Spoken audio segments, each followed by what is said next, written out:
फिलहाल 140-46 बढ़िया मूव्स हम लोग ट्रैक करते हुए दिख रहे हैं। जोड़ते हैं चंदन तपड़िया साहब को, जानने की चेष्टा करते हैं यूपीएल उन्हें चार्ट्स पर कैसा लगता है। काफी अच्छी पोजीशनिंग लॉन्ग साइड पर, बताइए चंदन जी यूपीएल। बिल्कुल देखिए सेल जी, जितने भी केमिकल स्टॉक्स है वहां पे हम कंटिन्यूसली एक पॉजिटिव बायस रख रहे हैं। चाहे आप एसआरएफ की बात करें, दीपक नाइट्राइट की, टाटा केमिकल की या फिर यूपीएल की।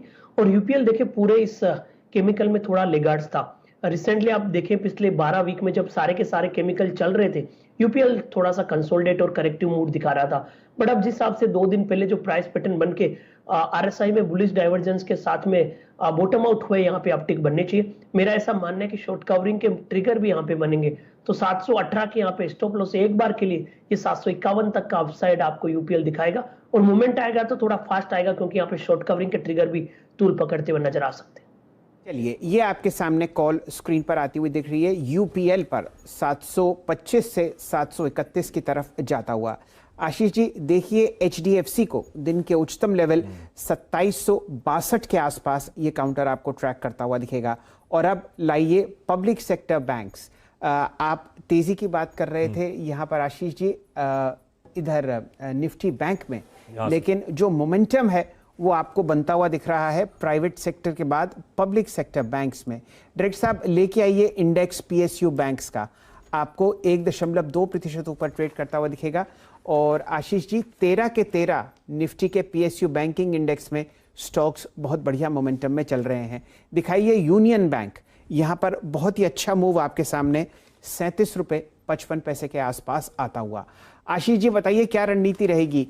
1% ऊपर, और अगर आप कैंडल स्टिक चार्ट देखेंगे तो ये आपको ट्रेड करता हुआ दिखेगा 4 दिन के उच्चतम लेवल पर। Ashish ji union bank. बिल्कुल शैल जी, तो देखिए बहुत ही अच्छा एक डबल बॉटम का फॉर्मेशन बना है। वीकली चार्ट पर एक बहुत ही बेहतरीन ब्रेकआउट 3740 के ऊपर हुआ है। मेरे हिसाब से बिल्कुल एक लॉन्ग की रिकमेंडेशन रहेगी 3690 की के स्टॉप लॉस से, एक बहुत ही छोटे स्टॉप लॉस के साथ एक लॉन्ग पोजीशन बनाना चाहिए। टारगेट मेरे हिसाब से 41 तक की ट्रेजेक्ट्री इस अपमूव के अंदर देखने को नजर आएगी। तो रिस्क रिवॉर्ड एक्सट्रीमली फेवरेबल इस समय पे यूनियन बैंक जैसे स्टॉक में देखने को नजर आ रहा है।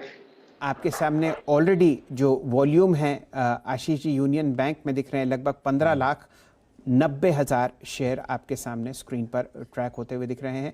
और प्राइस अब निकलता हुआ आपको दिखेगा शायद कल के उच्चतम लेवल से, जो है 3785। आशीष जी तो भारत का आउटलुक बड़ा है। आमतौर पर वैसे जब मूड ठीक होता है तो सरकारी बैंक ज्यादा आउट परफॉर्म करके देते हैं। इसीलिए तो कह रहा हूं, जो मूडीज की पहली लाइन थी, उन्होंने कहा था फाइनेंशियल सेक्टर के जो रिस्क हैं वो कम होते हुए दिख रहे हैं। आशीष जी ये बात शायद यहाँ पर थोड़ी अटपटी लगती है, क्योंकि बाजार मूव करता हुआ दिख रहा है। आपने 28 पब्लिक सेक्टर बैंक देखे थे, वो अब 12 रह गए हैं, तो कंसोलिडेशन हो गया है। और जितने भी आप ग्रॉस एनपीएस थे वहां पर लगभग समझिए 75% अकाउंटेड फॉर हैं। तो ये आपको राइट बैक्स आते हुए दिखेंगे। और मूडीज का जो अपग्रेड है वो आज पब्लिक सेक्टर बैंक्स पर बहुत ही बढ़िया तरीके से काम करता हुआ दिख सकता है। नहीं बिल्कुल अटपटा नहीं, आप बताते ना करो, ऐसे मजा आता है सुनने में। और बाकी एक्सपर्ट से रिक्वेस्ट है, कोई बढ़िया ट्रेड पकड़ो आप लोग तो इंडिकेट कर दिए, हम आपके पास आ जाएंगे, तो कोई ट्रेड भी मिस नहीं होगा। तो हाँ बिल्कुल ठीक है, मोदीज ने कहा भाई ज्यादा कैपिटल कुशन है, ग्रेटर लिक्विडिटी है बैंक्स के पास, तो जो सिस्टमिक रिस्क पहले नजर आते थे अब नजर नहीं आ रहे 2019 में जब इन्होंने डाउनग्रेड करा था हमको। तो मूड अच्छा है शैल सर ने, क्योंकि एक पकड़ा सरकारी, तो मैं दूसरा पकड़ता हूं बैंक ऑफ बड़ौदा, वो भी स्क्रीन पर लेकर आइए। बढ़िया ट्रैक्शन पकड़ा है 85 ऑड लेवल्स के आसपास इस समय बीओबी कामकाज। वैसे बैंक ऑफ बड़ौदा क्या, आप कैनरा बैंक को भी इंटरडे दिखाइएगा, सब बढ़िया मूव दिखाते हो। लेकिन बैंक ऑफ बड़ौदा की बात करती है तो इस पे कॉल ले लेते हैं, और सत्वे साहब ने शायद हाथ उठा दिया है, एक पिक भी आ गई है। तो सत्वे साहब आप भी बैंक ऑफ बड़ौदा पे भी कॉल दे दो और अपनी पिक भी बताओ। आशीष जी देखिए, bank of Baroda definitely by side पर है। In fact SBI, Canara, bank of Baroda तीनों चार्ट पे अच्छे हैं। अगर आपको स्टॉप लॉस रखना है तो आपका स्टॉप लॉस होगा 83.50 और टारगेट होगा 88 का। आशीष जी थोड़ा सा कॉल पे बात करेंगे तो मैरी को हमने बाय दिया था व्हेन इट वाज एट 568, 579 का इसने हाई किया, तो अपना टारगेट जो इंट्राडे था 580, 82, तो ऑलमोस्ट वी आर डन। लेकिन मुझे लगता है यहाँ पे ट्रैक्शन है, तो आप देखिए लीवर देखिए, कोलगेट देखिए, तो I would like to go with Colgate. In fact Lever भी अच्छा है, लेकिन कोलगेट के साथ अभी फिलहाल शेयर करता हूं, buy Colgate with stop loss of 1680 और मेरा टारगेट रहेगा 1740 का। ओके तो ये और अभी ऐसी डिस्कस हो रहा था, ये किस तरह का स्टॉक अंडर परफॉर्मेंस इन सरकारी बैंक्स में रहा है।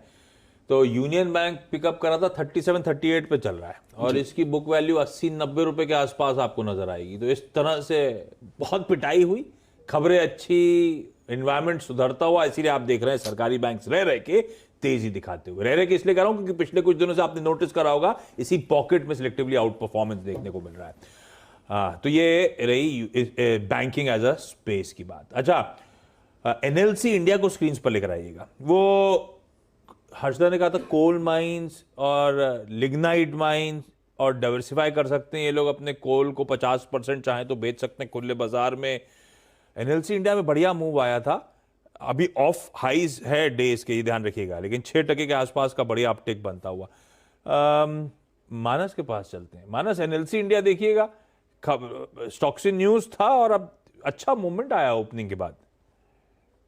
देखिए यहाँ पर तो करीब मेरे ख्याल से हमें बहुत अच्छे से याद है कि 56 या 57 के आसपास ब्रेकआउट देखने को मिले थे और तभी ये क्लियर हो गया था कि यहाँ से 10 रुपए का मूव मिलेगा। तो वो 10 रुपए का मूव तो हम ऑलरेडी देख चुके हैं, लेकिन हम ट्रेंड की बात करें, medium to long term trend की, तो यहाँ पर तो बहुत पॉजिटिव ट्रेंड है और मैं उम्मीद करूंगा कि अगर 2 मंथ का टाइम फ्रेम होगा तो शायद यहाँ पर आपको 80 रुपए तक के स्तर भी देखने को मिल सकते हैं। इसलिए पोजिशनल तौर पर खरीदारी करिए, अभी भी आप खरीदारी करिए तो 60 रुपए के नीचे स्टॉप लॉस रखिए और फिर टारगेट आपको 80 रुपए तक देखने को मिल सकते हैं आने वाले 2 मंथ में।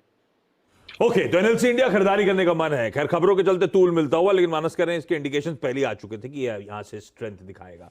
अच्छा, आज सुबह मानस ही मैंने शायद चेक लिया था, वो 2 एफएमसीजी अपडेट जो आए थे क्वार्टर के, बिल्कुल वैसे ही हो रहा है।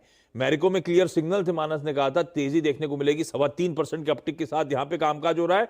गोदरेज कंज्यूमर के लिए मेरे ख्याल से कोई थ्रेशोल्ड बताया था, 1055 का था वो थ्रेशोल्ड, वो नहीं ब्रीच हुआ तो तेजी नहीं होगी। और गोदरेज कंज्यूमर देखिए आपकी स्क्रीन पर दिन के लोज पे आके खड़ा हो गया है। मानस, गोदरेज कंज्यूमर, देखिए गोदरेज कंज्यूमर की बात करिए तो मैंने जो रेजिस्टेंस दिया था वो 1055 का था और अगर आप देखिए तो केवल 2 मिनट ऐसे हुए थे जब 1055 के ऊपर स्टॉक सस्टेन हुआ, उसके बाद लगातार गिरावट शुरू हो गई। मेरा अभी भी समझना है कि यहाँ पर इंतजार करना चाहिए, खरीदारी नहीं करनी है। खरीदारी करनी है तो अभी भी आप मैरिको में करिए। मैरिको में तो जनरल सतपति जी ने बताया कि यहाँ पर अभी भी स्ट्रेंथ काफी लगती है और मेरा समझना है कि मैरिको अपने पिछले हाई जो 587 है उसको ब्रीच करके 600 रुपए की रेंज में जाने की कोशिश करेगा।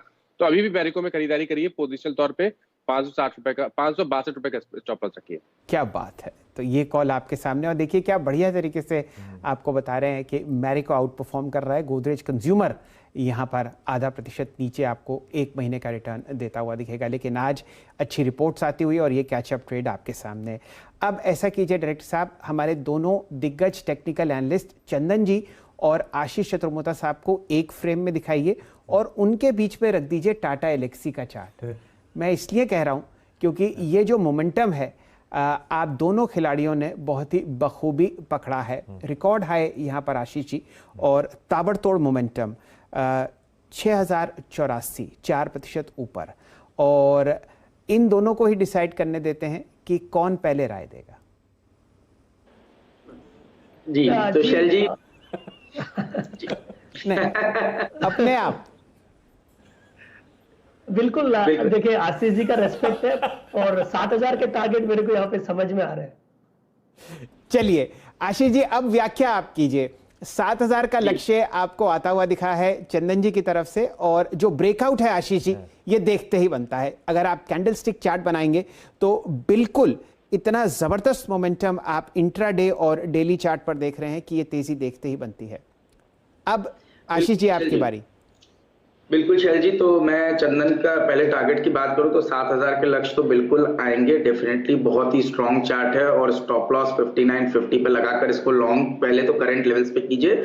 दूसरा इस चीज को समझिए कि अगर से आप एक मेगा ट्रेंड को प्ले करना चाहते हैं जिसको हम कहते हैं case, connectivity, autonomous, shared mobility और इलेक्ट्रिक व्हीकल, तो ये जो पूरी मेगा ट्रेंड आने वाले कुछ सालों में नहीं, आने वाले एटलीस्ट 1 दशक में जो ट्रेंड बनेगा उसका बहुत बड़ा बेनिफिशियरी टाटा एलेक्सी रहेगा, जो कि बहुत सी न्यू टेक्नोलॉजीज, ड्राइवरलेस कार या ऐसे किसी भी सेगमेंट की बात करें तो बहुत एक जबरदस्त यहाँ पर एक काम कर रहे हैं। और इसी के चलते मुझे लगता है कि इस स्टॉक को आपके पोर्टफोलियो को में, कोर पोर्टफोलियो में जगह देना चाहिए और रेगुलर बेसिस पर मंथली सिप हम इस स्टॉक पर आज से नहीं करीब 1200 के लेवल से रिकमेंड कर रहे हैं। तो हम अभी भी यही कहते हैं कि इसको आप रेगुलर सिप कीजिए, ये मैं सरप्राइज नहीं होऊंगा आने वाले 1 साल के अंदर में स्टॉक आपको 10,000 के लेवल पर क्रॉस करता हुआ इवेंचुअली नजर आ जाएगा।